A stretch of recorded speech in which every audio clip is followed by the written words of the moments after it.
you're an autistic woman and you know that AutismSpeaks is the largest autism organization in the United States, and it claims to be dedicated to supporting the needs of people with autism throughout life's journey.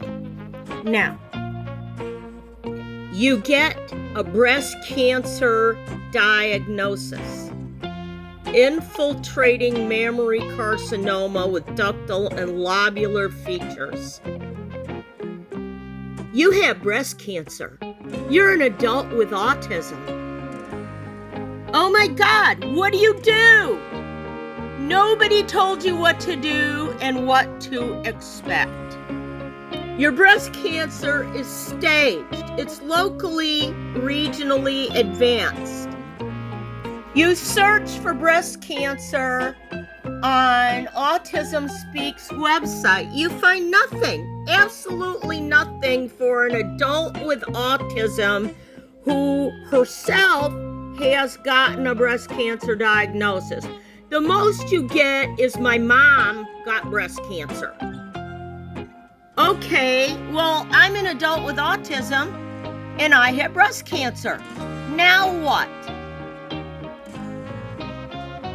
Well, AutismSpeaks has 42.6 thousand subscribers, and it's huge.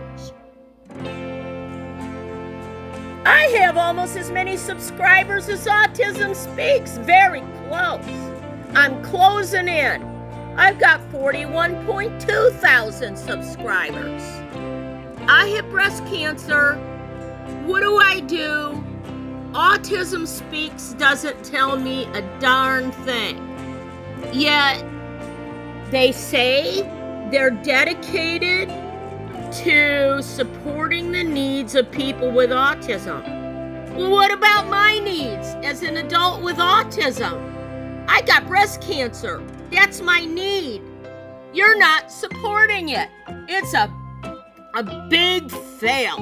It's a big fail on the part of AutismSpeaks, folks.